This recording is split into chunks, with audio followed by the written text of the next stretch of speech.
আসসালামু আলাইকুম। আমি লামিয়া ইসলাম, এমবি শিক্ষার্থী। বর্তমানে অধ্যয়নরত রয়েছি গোপালগঞ্জ বিজ্ঞান ও প্রযুক্তি বিশ্ববিদ্যালয় মার্কেটিং বিভাগ বিসিজি ম্যাট্রিক্স নিয়ে। BCG matrix that means Boston consulting group matrix. BCG matrix হলো একটি কৌশলগত বিশ্লেষণ বা স্ট্র্যাটেজিক অ্যানালাইসিস টুলস, যা কোনো প্রতিষ্ঠানের পণ্য বিশ্লেষণ করে কোথায় বিনিয়োগ করলে কতটুকু লাভ করা যাবে, কোথায় বিনিয়োগ করা উচিত এবং কোন পণ্য বিনিয়োগ করা উচিত না সেই সিদ্ধান্ত গ্রহণ করার জন্য প্রতিষ্ঠান বিসিজি ম্যাট্রিক্স ব্যবহার করে থাকে। বিসিজি ম্যাট্রিক্সকে দুই ভাগে বিভক্ত করা হয়েছে। প্রথমত মার্কেট গ্রোথ রেট, অর্থাৎ বাজারে কতটা দ্রুত বৃদ্ধি করে, অ্যান্ড দ্বিতীয়ত মার্কেট শেয়ার, প্রতিযোগিতামূলক প্রতিষ্ঠানের মধ্যে কোন প্রতিষ্ঠানের অংশীদারত্ব কতটা বেশি এবং কতটা দ্রুত বৃদ্ধি করে এটি মার্কেট শেয়ারের মাধ্যমে জানা যায়। এই দুইটির উপর ভিত্তি করে বিসিজি ম্যাট্রিক্সকে 4 ভাগে বিভক্ত করা হয়েছে।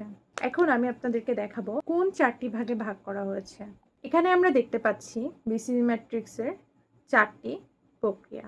প্রথমত রয়েছে স্টার্স, দ্বিতীয় কোশ্চেন মার্কস, তৃতীয় ক্যাশ কাউ অ্যান্ড চতুর্থ ডগস। এই 4টি ভাগে বিসিজি ম্যাট্রিক্সকে বিভক্ত করা হয়েছে।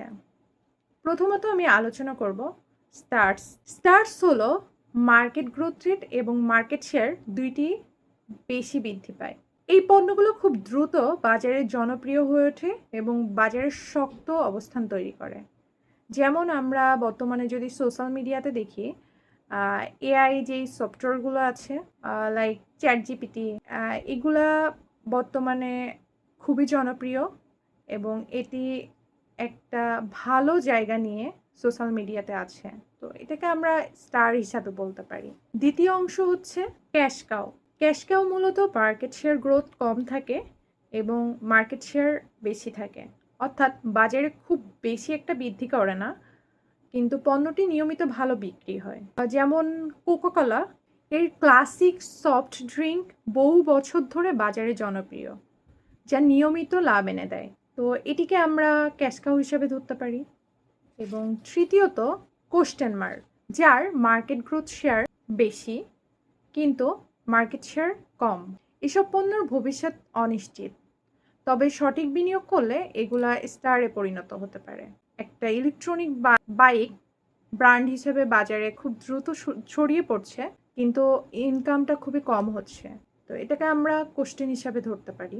চতুর্থ এবং সর্বশেষ পয়েন্টটি হচ্ছে ডগস, যার মার্কেট গ্রোথ রেট এবং মার্কেট শেয়ার দুইটিই কম।